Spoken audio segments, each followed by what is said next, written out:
আসসালামু আলাইকুম বন্ধুরা, আশা করি আপনারা সবাই ভালো আছেন। আজকে আপনাদের জন্য আরেকটা রেসিপি নিয়ে হাজির হয়েছি। সবাইকে আজকের রেসিপি দেখার জন্য স্বাগতম। চলুন বন্ধুরা, আমি রেসিপিটি কিভাবে করেছি দেখবেন। আশা করি আপনাদের কাছে ভালো লাগবে। আশা করি বন্ধুরা আমাদের পাশেই থাকবেন। ভালো যদি লেগে থাকে বন্ধুরা, অবশ্যই একটি লাইক করবেন, কমেন্টস করবেন। রান্নার জন্য পরিমাণ মতন তেল দিয়ে দিবেন। পেঁয়াজ কুচি, রসুন কুচি, মরিচ কুচি দিয়ে দিব। সব কিছু উপকরণ আমরা তেলের সাথে সামান্য ভেজে নিব। লইট্টা শুটকি আমি গরম পানি দিয়ে ধুয়ে রেখেছিলাম বন্ধুরা। এখন লইট্টা শুটকি তেলের সাথে ভেজে নিব।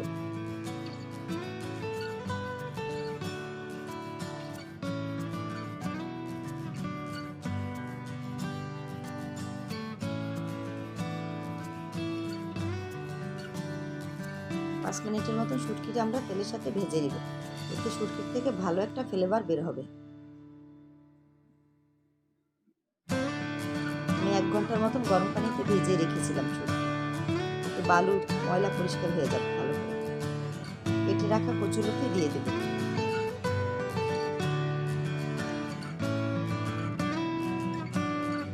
কচুলতি শুটকি ভালো করে ভেজে নেব। হলুদ গুঁড়া, মরিচ গুঁড়া, ধনিয়ার গুঁড়া, জিরার গুঁড়া দিয়ে দেব। লবণ পরিমাণ মতন দিয়ে দেব।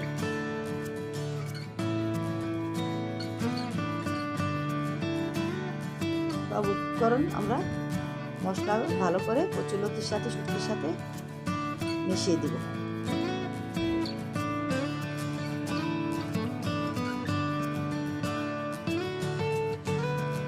ভালো করে আমরা শুটকি কচুলতি কষিয়ে নিব।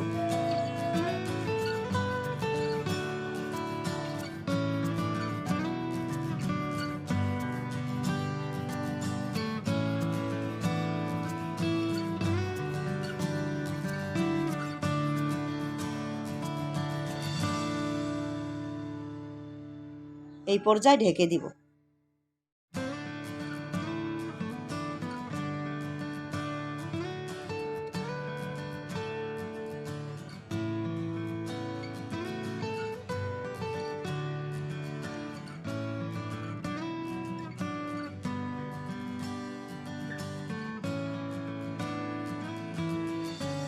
শুটকি কচুলতি ভালো করে কষিয়ে নিয়েছি বন্ধুরা। একদম দেখুন ভাজা ভাজা হয়ে গেছে।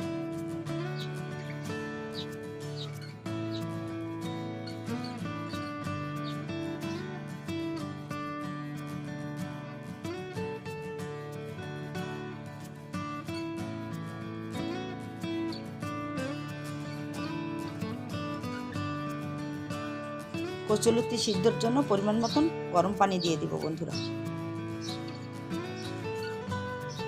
ভালো করে নাড়াচাড়া দিয়ে দিব।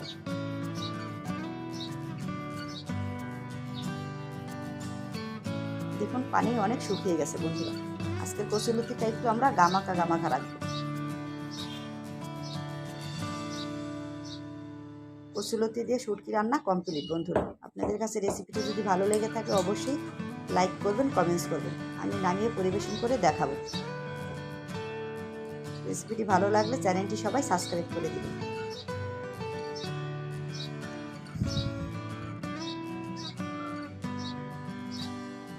ধোয়া ওঠা ভাতের সাথে পরিবেশন করুন।